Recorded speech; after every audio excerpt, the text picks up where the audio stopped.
Forward here.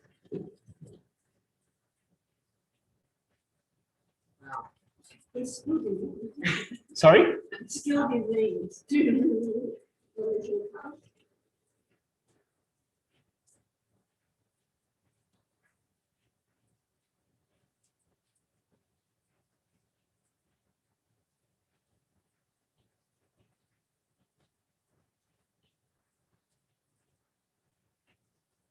Okay, since We're taking the nutrition was understanding some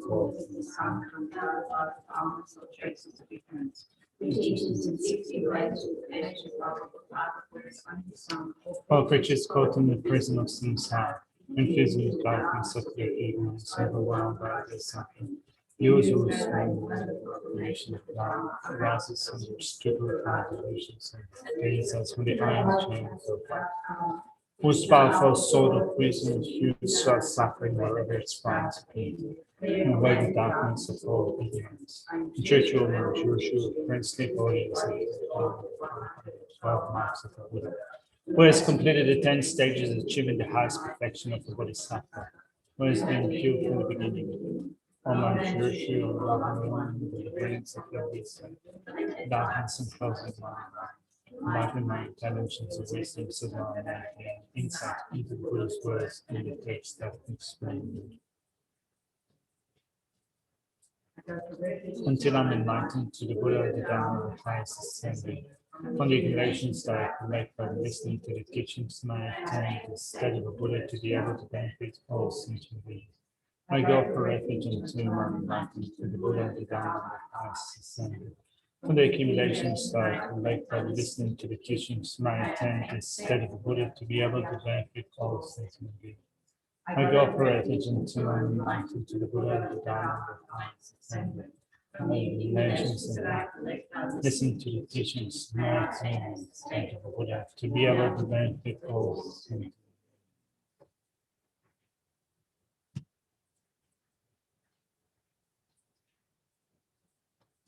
So good afternoon. We started today with the chapter on absorption. So I thought of doing a few things today. First of all, one of the things I will do, maybe not the first thing, is to clarify the distinction between concentration and absorption, samadhi and dhyana in Sanskrit, and also to look at the difference between them, but also what is the relationship with them. So that's one thing. We're probably going to spend most of today's session on looking at this topic. But before that, I wanted to look at the general structure of chapter number 8, because it's confusing.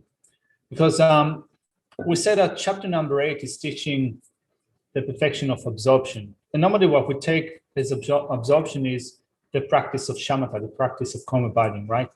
So you would expect to find the major bulk of the text giving you instructions on how to develop concentration. It doesn't happen. Now, so it's a chapter on absorption, but it doesn't use mostly it doesn't use the terms that we're used to for cultivating absorption. It speaks about other things. So it's really confusing.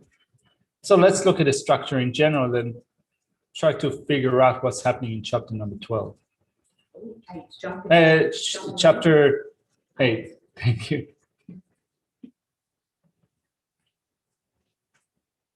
All right.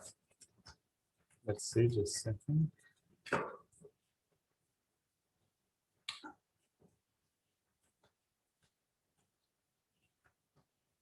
So first of all, there are 100 and let's see how many verses.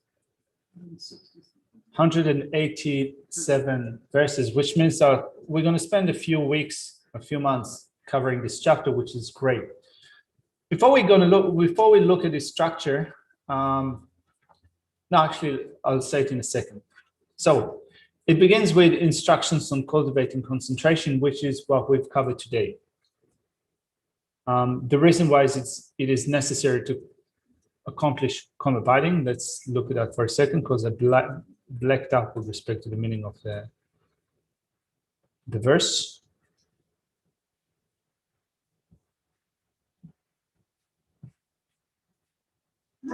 129 is my favorite. 129? What does it say? Too much scrolling. I'll go that. All right. Having developed joy separate in that way, I should place my mind in meditative stabilization or in absorption. A man whose mind is distracted, or a woman whose mind is distracted, dwells between the fangs of affliction. Through isolation of body and mind, no distraction will occur. Therefore, I should abandon the world and completely discard conceptualization. So it says that we ought to develop stabilization, mental stabilization, because if we get distracted, we will dwell between the fangs of the affliction. So these are the reasons for cultivating karma abiding, as Shantideva says. Then he says that in order to cultivate absorption, Shantideva says that these are the reasons for cultivating absorption. So in order to cultivate absorption, he says that we need to abandon the things which are incongruous with karma abiding. So first of all, rid yourself of certain things like discursive conceptions, things that agitate the body. For example, find yourself in a situation where we're not bombarded constantly with object of the senses, but also object of mental consciousness. So he speaks about that, abandoning the bustle of the world. Then he explains how to cultivate calm abiding. So we would expect in the cultivation or in the explanation of how to cultivate calm abiding to have instructions on how to use the system of the 5 faults and the 8 antidotes, or the practice of the 9 stages of mental abidings in order to attain calm abiding. But we don't have that. Instead of that, we have an explanation of how to meditate on equalizing and exchanging self with others. So it's confusing, isn't it?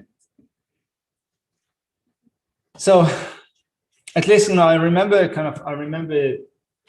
times in which we've studied that, and I was trying to rack my brain, why is this chapter not teaching how to practice calm abiding in a way that we're used to, but it speaks about equalizing and exchanging self with others. So half of the chapter, you can say, is dedicated to the practice of equalizing and exchanging self with others, and half of it is dedicated to creating a good circumstance for cultivating calm abiding. So in some sense, it says that it seems that what Shantideva is saying here, I have a couple of ideas about what Shantideva is doing here. So one of them is say that my first idea is that it says, let's look at the preliminary conditions that you need to assemble in order to practice calm abiding, in order to develop shamatha. So you need to look at where you're going to meditate, how you're going to meditate, what state of mind you need to have in order to meditate, in a sense that you need to have lesser desire and to be more content. You need to find a suitable place, suitable friends, suitable food, suitable dwelling. So he explains all those things, and then he says, once you have all the prerequisites for calm abiding, then it says, you meditate on equalizing and exchanging self with others. So we began today with saying that there is a unique way of cultivating calm abiding, you can say from a Buddhist perspective, but particularly from the point of view of the Mahayana path. And the unique way Geshe-la mentioned it today says that you can either say that you choose a particular object for cultivating calm abiding. So one option, one possible explanation to why Shantideva explains it like that, maybe he says that you can focus on bodhicitta as your object for cultivating shamatha, which is really hard, I think. I mean, often it says that when we get an explanation on how to cultivate calm abiding, we say choose an object that is a virtuous object, like, for example, a Buddha image. And we have an explanation on how you develop your meditation, focusing on a Buddha image in order to develop concentration that is calm abiding. It seems to be that it's harder to choose bodhicitta as an object for cultivating karma abiding, but still Lama Tsongkhapa says in his Lamrim Chemo that when you look at the different objects that you can use for the cultivation of karma abiding, there are different objects. There are those that, objects, everything can be used as an object for cultivating karma abiding, but you have objects of particular purpose. You have those objects that you can use in order to subdue your afflictions. You have objects of meditation for those with expertise. You have universal objects of meditation that you can choose for karma abiding. So particularly here, if you choose if you use bodhicitta as what you focus on in the cultivation of karma abiding, then you're using something that is very powerful, very highly meritorious. So it seems to me that maybe what Shantideva is doing here is explaining how to develop bodhicitta with the purpose of, at the end, when you follow the practice of equalizing and exchanging self with others, and through that you will give rise to bodhicitta, you will use karma abiding as an object for your, you use bodhicitta as an object for your karma abiding. So that's one possible way that you can go with it.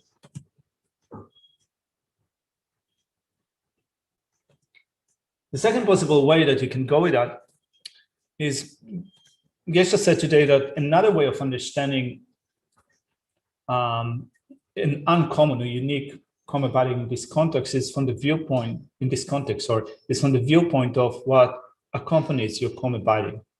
If it is qualified by bodhicitta, it becomes a unique mode of karma abiding, unique type of karma abiding. So with that, I'm going to jump to the end of chapter number 9.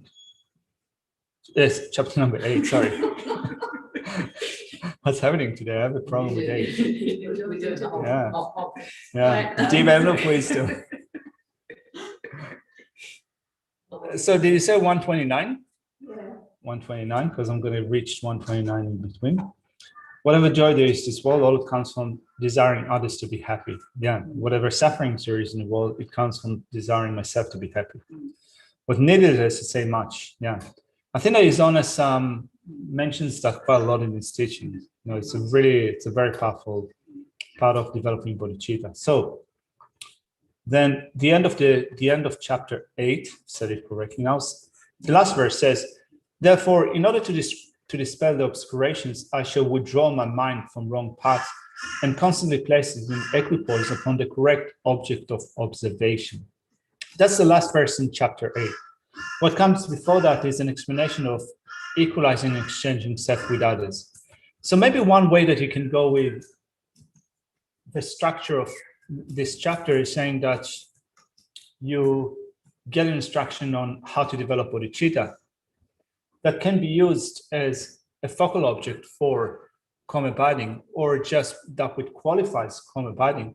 Once you do that, then you set your mind in equipoise upon the correct object of observation. When Shantideva says here that you constantly place your mind in equipoise, it makes the assumption that you do that using the instructions for cultivating karma abiding, the 5 folds, the 8 antidotes, the 9 stages of mental abidings, but it doesn't really specify what they are. So that's to begin with. That's the structure of chapter 8. And maybe it's a good also good time to remind yourself that there are 2 systems or 2 practices for developing bodhicitta. The 7-fold cause and effect personal instruction that was taught mainly by Atisha, and it is found in Atisha's Lamp for the Path to Enlightenment. The second one is equalizing, exchanging self with others, mainly associated with Shantideva, and it is taught here in the 8th chapter of Shantideva's Guide to Bodhisattva Way of Life. So normally when it is explained, I think in general, briefly, they say that equalizing, exchanging self with others is a practice for those of sharper faculties. And the 7-fold cause and effect personal instructions is a practice for those who have lesser faculties.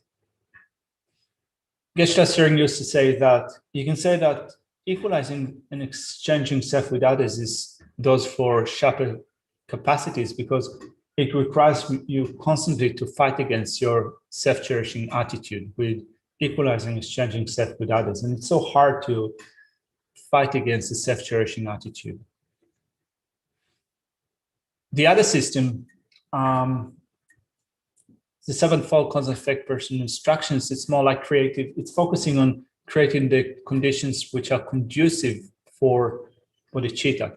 So it's not that those two practices are completely divorced from each other, in the sense that it's not that equalizing and exchanging self with others is only fighting against a self-cherishing attitude, whereas the sevenfold cause and effect person instructions is only creating the conducive conditions. You can say that both of them create conducive conditions and also fight against what is incongruous with bodhicitta. But you can still say that one is focusing more on the incongruous factors and the other is focusing more on the positive factors. Also, there is a practice that was taught by, I think, Rinpoche Rinpoche, that combines the two practices together. It's called the 11 steps practice for developing bodhicitta. It's a very powerful one. So I think that you might find it actually on the FPMT website. It's a really... There is a short, yeah, I think it might be one mission. Yeah, it's a really beautiful practice. So you can check it out. There's also the thing that exchange himself with others is actually just a part of the Lojong teachings. Yeah. You know, it's just one of the slogans. Yeah, equalizing, exchanging self with others is one part of the Lojong teaching, which is a massive teaching. Yeah, the slogan, it being slogan 7. Yeah. Yeah. On the 7-point training. Yeah, is that what you said? From the Lojong. Yeah. You know how they have 59 slogans? Yeah. That's number 7. Okay. I don't know those 59 slogans. I don't know all of them. Okay. No, but where do they come from? They come from the teaching. Okay. If you Anyway. think Rebecca's just been doing Lojong teachings on Sunday. Maybe I should tune in. Maybe you should. Okay, thank you. So that's first of all raising some points with respect to the structure of the text. Have you got any questions before we go into concentration and absorption? Any questions? All right. Dallas is saying there's a book called How to Generate Bodhicitta by Rinpoche that has that practice. Yeah. All right. So I've put in my tutorial notes, which I will send to you this probably today, or it will be sent tomorrow. I put some information, my summary about the difference and the relationship between the two. So let's begin with absorption. Before we do that, actually, as I said briefly in our Gestalt session, there are so many terms that are used for concentration and for absorption, and each translator uses their own term, that it's really confusing in English. If it does your heading, I guess that blame the translators, not me, but others.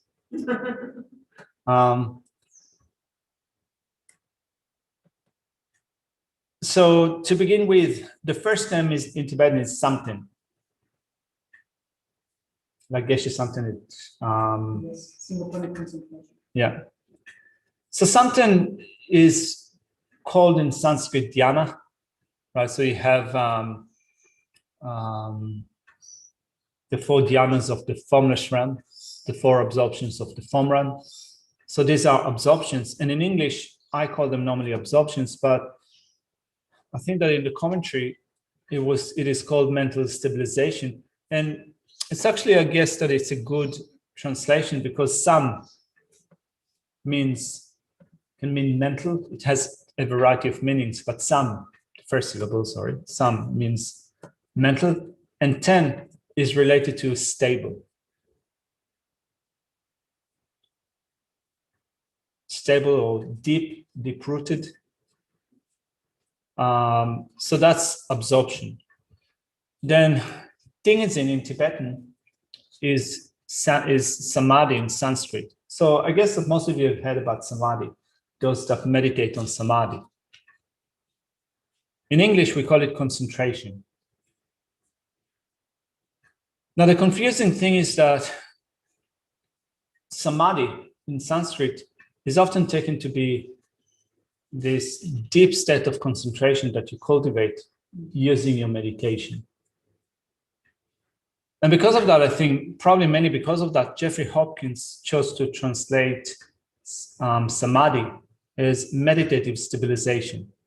Right? So when we study minds and mental factors, for example, often in some translation, rather than speaking about concentration, you come across the term meditative stabilization.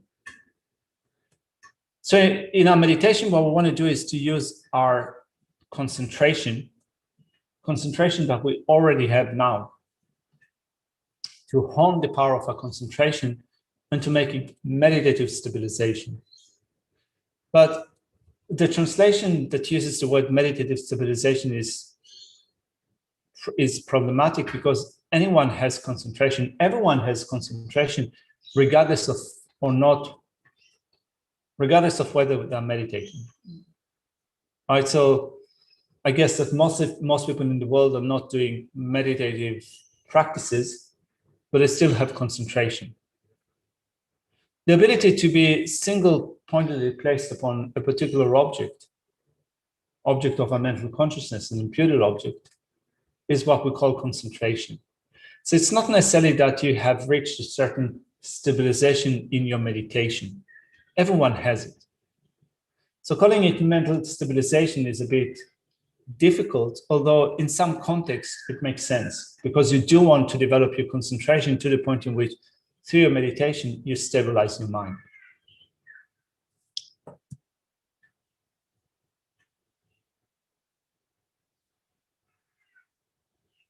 What he's saying that he thinks that Nagarjuna said that bodhicitta is not to be found amongst the aggregates, which would imply perhaps it would be a harder object of meditation than, say, the breath. I would say that it's more difficult to meditate on bodhicitta as an object for calm abiding than meditating on a Buddha image or meditating on the breath. There is also a debate whether you can use the breath all the way through the meditation on calm abiding. I think that's probably it's debated, but it said at some point that you need to choose an object of mental consciousness, which means a conceptualized object for your calm abiding. So anyway, we don't have to go into that now.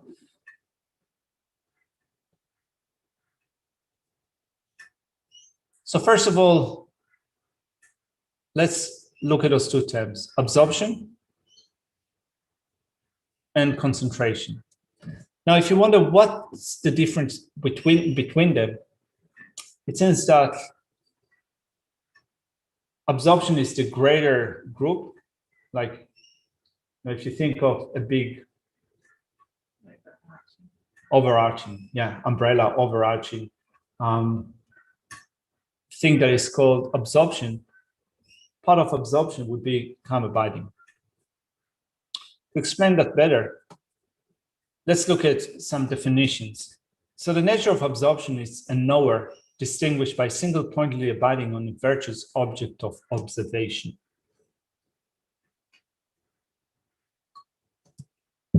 When it says it is a knower, it means that it can be a main mind or a mental factor. So we haven't looked at Lorig yet, Lorig and minds and mental factors. It will be taught by Geshe the second part of this year. So some of you have done this study before. Some of you might be hearing about it for the first time. Some of you might not be totally clear about what's the difference between the main mind and the mental factor. So let's just cover that briefly.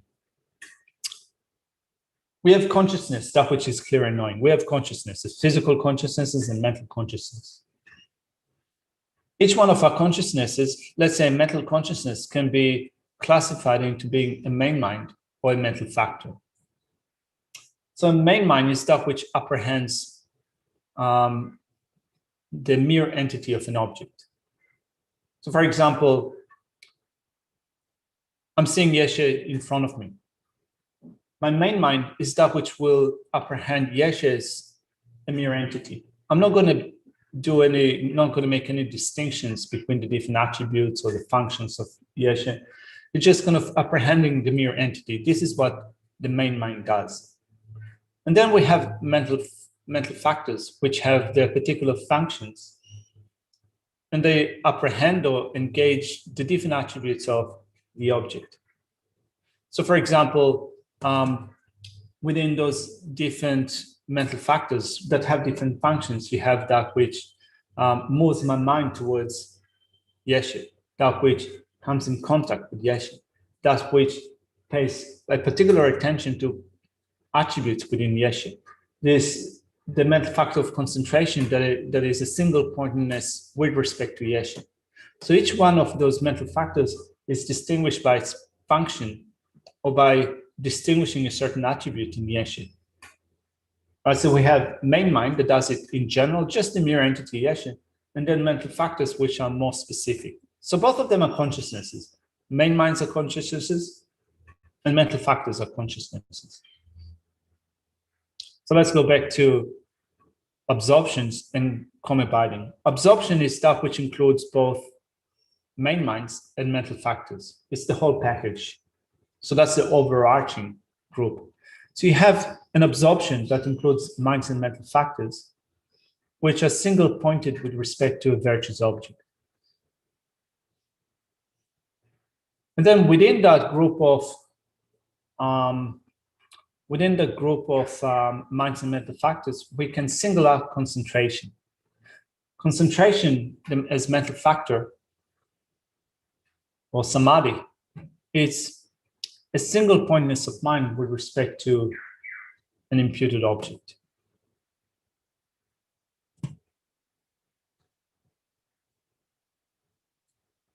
So then if we think of a group of minds and mental factors grouped together into what we call absorption, an absorption would be able to stay single pointedly placed upon an object of observation because of concentration. So we have, amongst the different mental factors that we have in our mind stream, we have wisdom, mindfulness, conscientiousness, attention, and so forth.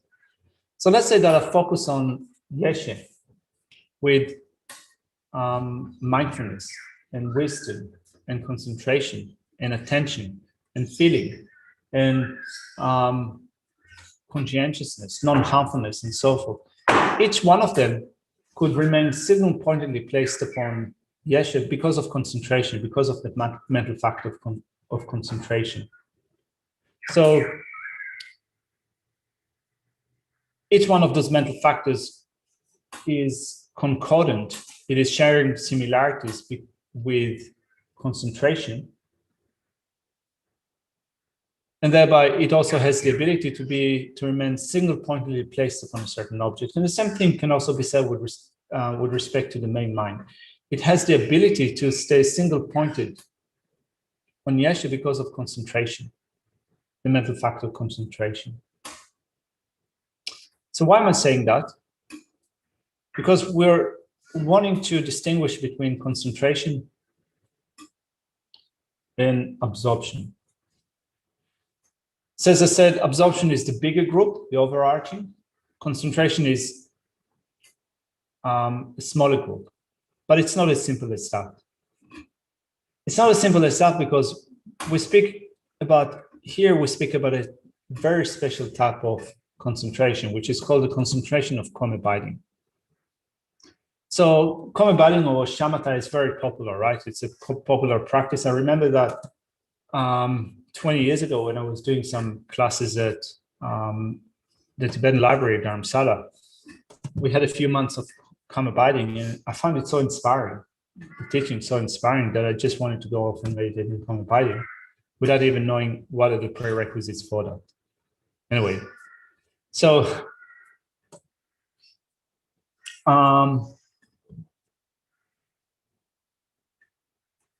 the practice of shamatha.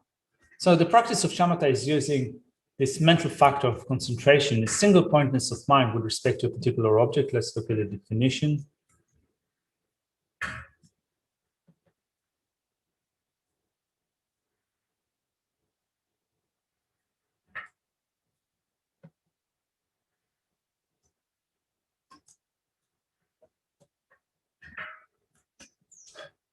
So the definition of calm abiding is, it is a concentration, first of all. It is imbued with pliancy. Pliancy is complete visibility of body and mind. Your body and mind have been made pliant, and they are capable of being even replaced, or even replacing the mind at will on its object of observation. Now, when it says that the mind is at will upon its object of observation, it means that if you leave it there upon an object of observation, the mind will stay there, just as you intend to. We can assess our capacity to do that. I think that probably for most of us, when we start meditating on concentration, as soon as we start with being placed upon a certain object, and within 5 seconds, 10 seconds, 30 seconds, our mind wanders off to other objects of observation. So you can imagine a situation where your mind is completely at will. Wherever you place it, there it will stay. This is a calm abiding state of mind, but you accomplish through cultivating calm abiding. So it is a concentration imbued with pliancy. So your body and mind are completely serviceable. You're capable of evenly placing the mind at will on its object of observation. And it's not something that occurs on its own accord. It is cultivated and depends upon the 9 methods of mental placement. So when you look at Lama Tsongkhapa's Lama Rinpoche explains in great details the 9 stages of mental placement. Placement, repeated placement, patch placement, and so forth, all the way up to the 9th stage. Well, once you perfect the 9th stage, you move on to the accomplishment of calm abiding. Right? So using the method of 9 steps in order to attain this concentration that is imbued with physical and mental pliancy, which is capable of evenly placing the mind at will upon its object of observation. So that's the 9 stages of mental placement, but you practice that together with what is called the 5 faults and the 8 applications, so the 8 antidotes, which are applied to those 5 faults. So the first fault is forgetfulness.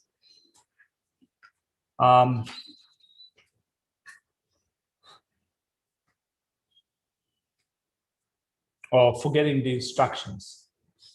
There are 4 remedies which were taught for forgetfulness. Forgetting the instructions. Then you have other faults, like, for example, when mental laxity or mental excitation are present, what you need to do. Then there is a fault of not applying an antidote. There is a fault of over-application of the antidote, and each one of them has its own particular application that you use in order to do that. Don't worry about it now. Yeah, sure. Because I did miss one of them. There's kind of forgetfulness. Sorry, laziness. Actually, laziness is the first one. Thank you. I made a mistake. So laziness is the first fault. I knew that one of them is missing. Laziness is the first fault, and we have 4 applications that remedy laziness. Thank you. So it's so those 4 applications that remedy laziness are those which remind us of the great benefits of pliancy. How amazing it would be if a mind would be pliant, a body and mind would be pliant. Then aspiration and devotion and so forth and faith. These are the remedies for laziness. Then we have the remedy for forgetfulness, which is mindfulness, surprisingly. Then we have the remedy for laxity and excitation, which is vigilance, recognizing that it is, that the mind is excited, or that we fell prey to mental laxity. Then we have an application for a remedy for not applying an antidote, and a remedy for over-application of the antidote, applying an antidote when you don't need to. Anyway, so you need this practice in order to combine it with the 9 stages of mental abidings. together with combining those two systems, then calm abiding is attained. So concentration that is calm abiding is attained. So, do you want to make it slightly more complicated? Yes. I'm answering for you.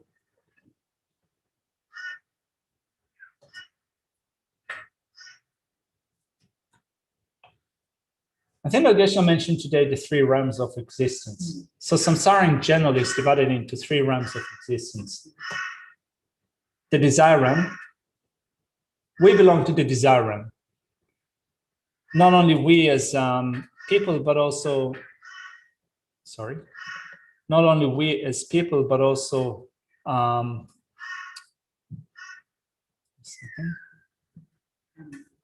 animals, helpings, predators, and some gods of the desire realm. So we belong to the desire realm. Then you have the form realm, which consists of 4 absorptions. They're called concentration, and this is one of the confusing parts. So we're using the term absorption. So the first absorption, second absorption, third absorption, fourth absorption. And then you have those absorptions of the formless realm. Rather than calling them 1, 2, 3, and 4, they have their own particular names. So the names of the absorption of the formless realm are infinite space, infinite consciousness, nothingness, so it's called nothing whatsoever, and the peak of cyclic existence. So you might have heard about the peak of cyclic existence. Often you hear about it in Lamrim texts as saying that samsara, from the lowest point in samsara, the hell without respite, all the way up to the peak of cyclic existence, all those states are within the nature of suffering. All right, so samsara ranges from the desire realm all the way to the peak of cyclic existence into formless realm. Now, why do we mention that? Because once you attain shamatha, calm abiding, which means that you've practiced, we often speak about practicing shamatha, right? What we practice are the stages for attaining shamatha. We haven't attained it yet. We are working towards attaining shamatha. So once you attain it, you attain a formless realm, form realm mind. Shamatha is not a desire realm mind. It is a form realm mind. So here we find ourselves as being human beings belonging to the desire realm. But once we attain shamatha, calm abiding, the mind of calm abiding is a higher realm mind. So we can have a desire realm body, but a mind can be a mind of the higher realm. Can be. Yeah.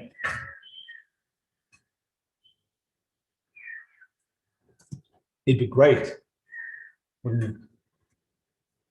Anyway, but once we attain calm abiding, we attain what is called an access to the first absorption. So you attain a higher realm mind, but there's still things that you need to do in order to attain an actual absorption. I don't need to remember all those details now, but I'm just mentioning it because we speak about the 8th chapter, which is called absorption. And you might wonder, what is an absorption? A qualified absorption is an absorption in which you have attained calm abiding. And probably, hopefully, you also went through the stages by which you have attained an actual absorption. First, second, third, fourth absorption. The fourth absorption is considered to be very potent for Buddhist practitioners in that it is said that it's a good basis for generating an Arya path. So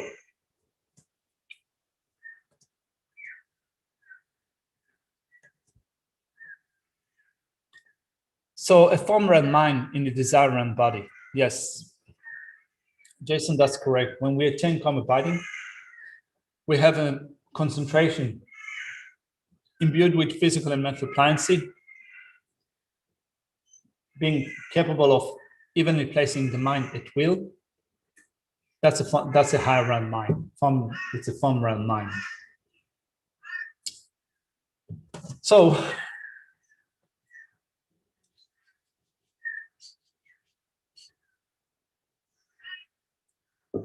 I'm looking at this.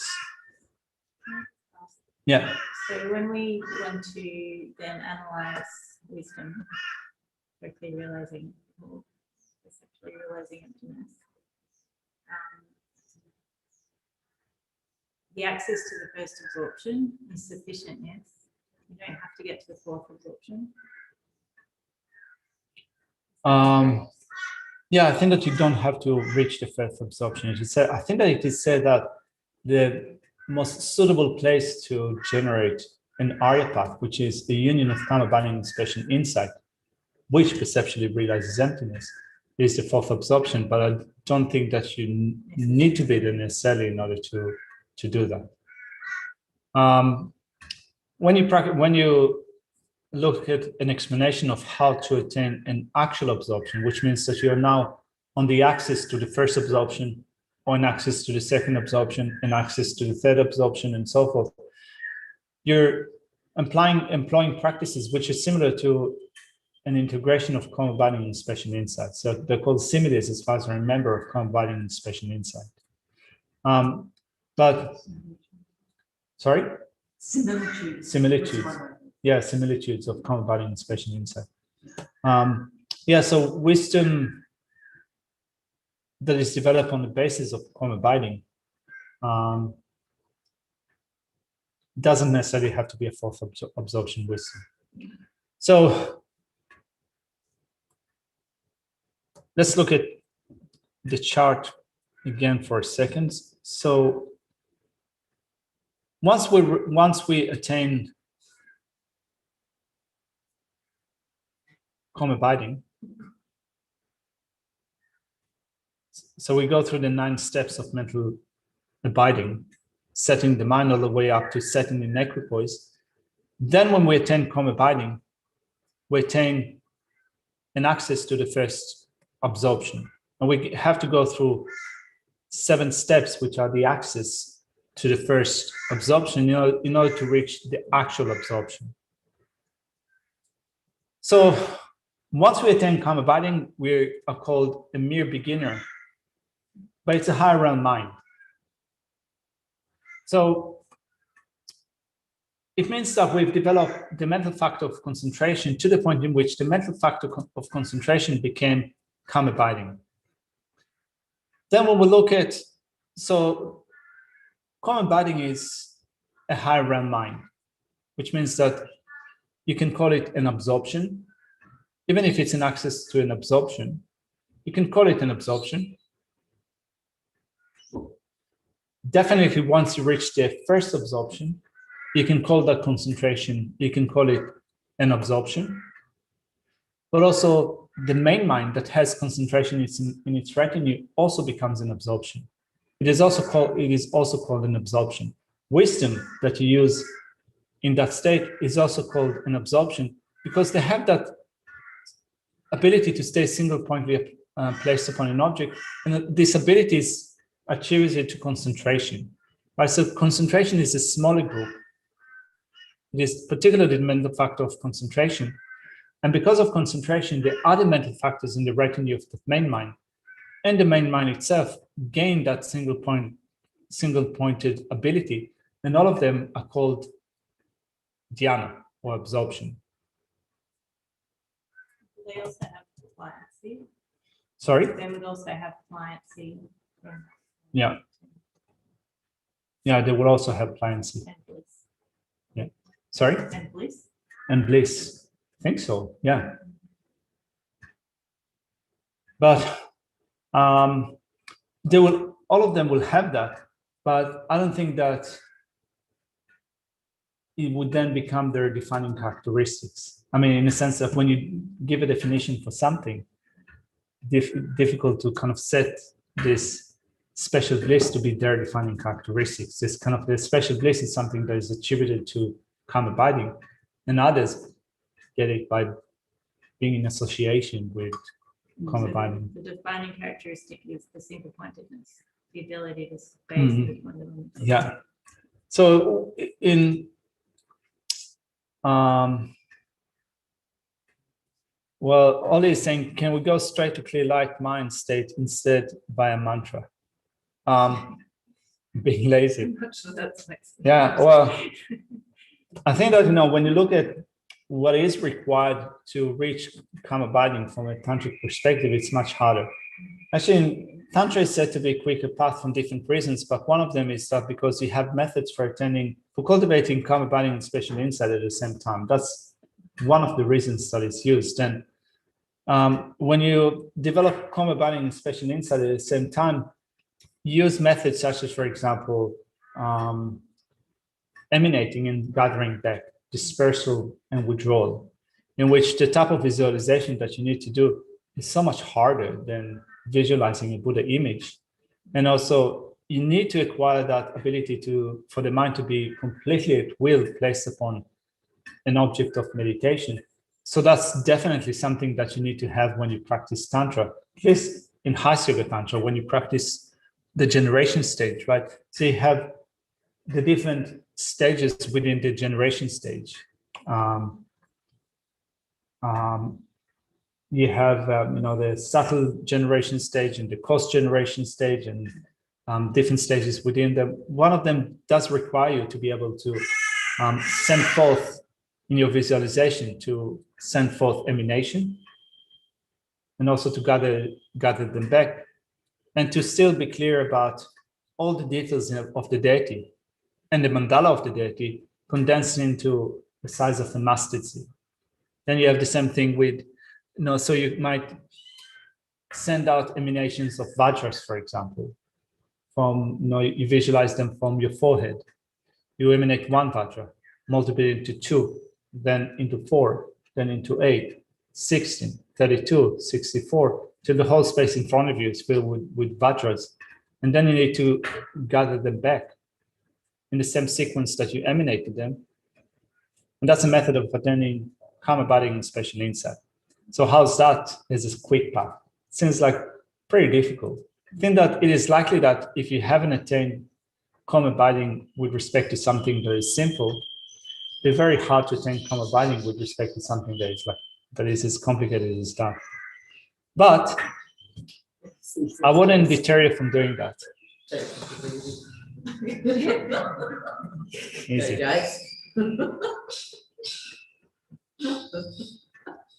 You have thumbs up for me if you're able to do that. So,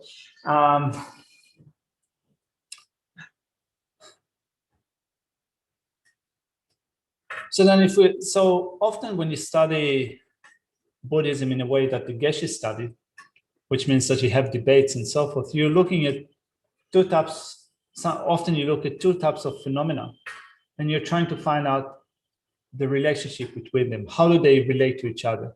So in order to find those relationships with phenomena, sometimes you ask how many possibilities are there between them? Are they the same thing? Are they completely different? Is there an overlap between phenomena? So the same thing can be done with respect to concentration and absorption. Are they completely different? Are they completely the same?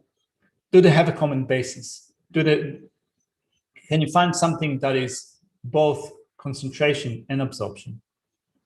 Can you find something that is an absorption but not concentration? Can you find something that is concentration and not an absorption? Can you find something that is neither concentration nor absorption? So these are called, this whole research is called how many possibilities are there between A and B. It can become complicated, particularly if you're not used to it. But once you get used to this language of debate and also thinking about things from this perspective, I think it becomes easier, but also it becomes, I think, interesting or challenging, or just in a matter of, it's another tool for study. So I thought it'd be just good to do it together. If you find it too hard, don't beat yourself up. So,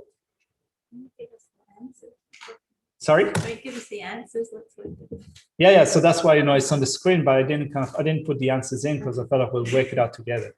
So, can you come up with an example of something that is an absorption, but not calm abiding, but not the concentration? Let's say not concentration that is combined. We just do absorption and concentration. Yeah, let's do this. It's too tricky. Okay. Let's start with-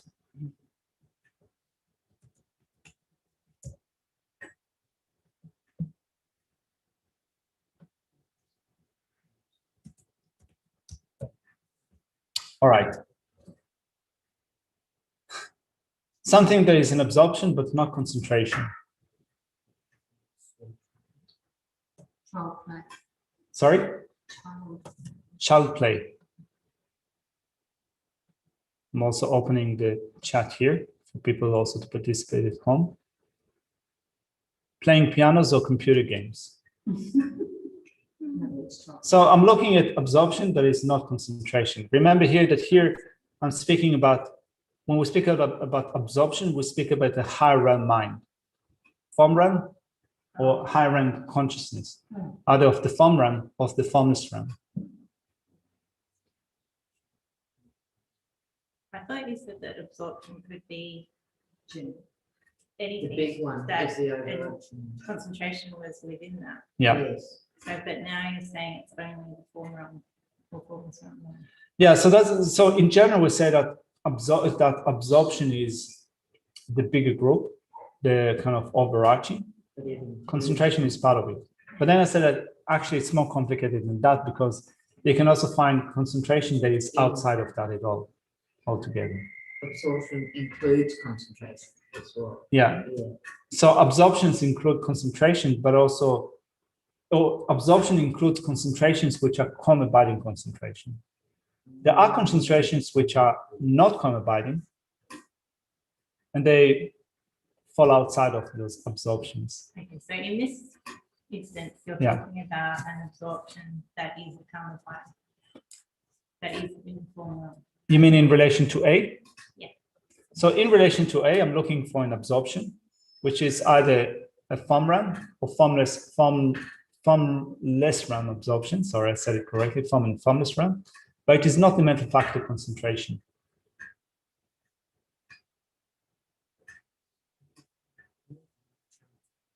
Absorption.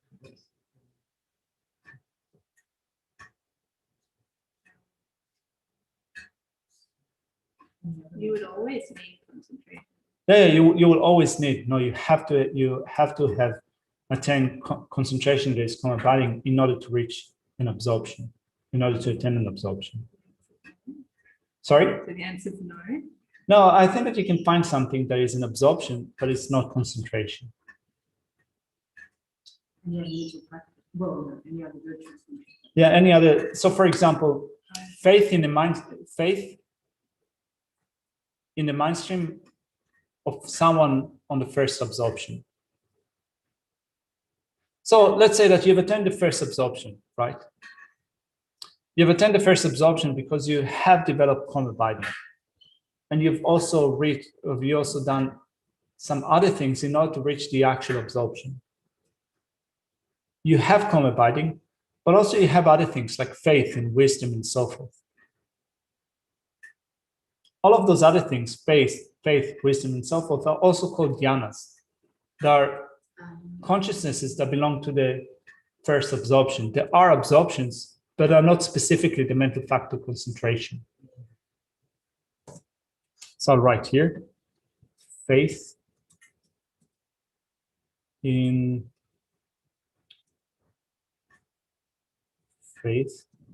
the continuum of one on the first absorption.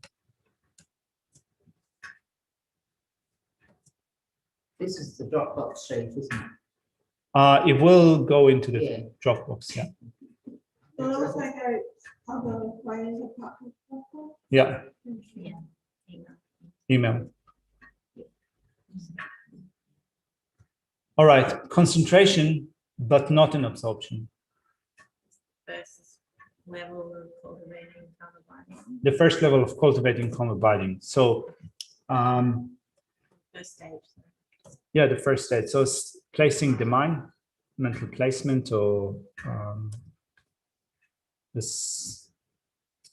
So the first mental abiding, but can I add something to that to make it more specific?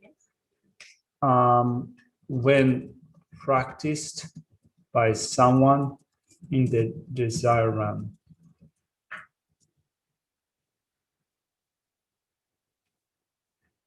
With a desire. Or with a desire realm, when practiced with a desire realm mind. Because I kind of added that thing to your answer, because once you attain karma abiding, you attain a form realm mind. Now you can still go on and develop, and you attain the access to the first absorption. You go through a series of 7 steps to attain the actual absorption, the first absorption, but then you can go on and attain the second absorption, the third absorption, the fourth absorption, then the absorptions of the formless realm. So each one of them will require you to attain a certain level of karma abiding that is suited to reach the next level. So it is likely to be easier than the initial development of karma abiding within the desire realm. So for us, desire realm being, when we go into the first step, the first mental abiding, it is that concentration that is the first step, is concentration, but it's not an absorption. If someone has attained the first absorption, and then they go into steps for accomplishing karma abiding in order to attain the second absorption, their concentration is already an absorption. But then they wouldn't be practicing the first stage of cultivating karma abiding. Yeah, actually kind of, you don't, or I haven't seen any explanation of how you then state the stages of mental placement, the mental abidings, once you reach an absorption in order to reach the next level of absorption. So I don't know if you would call it the next by the same name. I don't know. Anyway, we're almost out of time, so just let's complete the last 2. So something by both concentration and an absorption. Shamatha. Yeah, karma abiding. Let's say concentration is karma abiding. Although I think that saying shamatha is also, I guess, suffice, just to be clear. Something that is neither absorption nor concentration. My cat. Sorry? My cat. My cat. Horns of a rabbit. Well, you can also say my cat, my hat, my car, my cow. Yeah. I don't own a cow. I do have a cat. Yeah. My caterpillar. But you can also say, like, for example, you can also say wisdom of the desire realm. I thought wisdom was an absorption, but not concentration, along with faith. Yeah, but you can say wisdom of the desire realm. So wisdom of the desire realm is not an absorption. If you feel that I've just gone off. Is that because it's a mental factor that's not concentration? Yeah, it's a mental factor that is not concentration. And you can do the same with faith, feeling, discrimination, attention, mindfulness. All of them are mental factors which are different to concentration. So all of those mental factors, you can state each one of them and you say, for example, mindfulness in the mind stream of the desire realm. And a continuum of someone in the desire realm or in a desire realm mind, whatever way you state it, it means that you're using another mental factor that is different to concentration. So that's something that is neither absorption nor concentration. Now, if you feel that your mind has just been hit by a truck, don't worry about it. So what was the bit that There's a came way to after? recover. Sorry? So what was the bit that came after? We'll have a look at the structure of chapter 8. You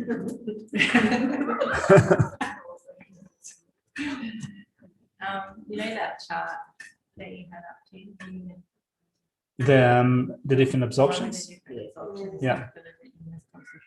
Yeah. I will. Yeah. So the chat would also go on the Dropbox. And email.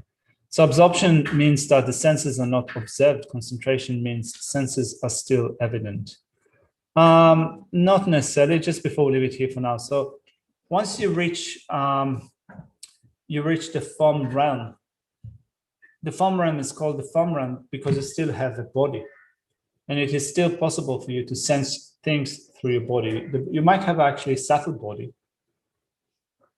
That is not like our body. You might have a body that is more subtle. But it doesn't mean to say that you cannot sense anything through the senses because you have an absorption. I think that what it means is that you can sense things, but since it is not a desire realm mind, you'll not be hooked on the objects of desire in the way that we are hooked on them by the desire ring. And that's the reason why the desire ring is called desire, because the main things that we enjoy are things that we become attached to them. There is more to it, but maybe we'll speak about it next week. All right, let's dedicate.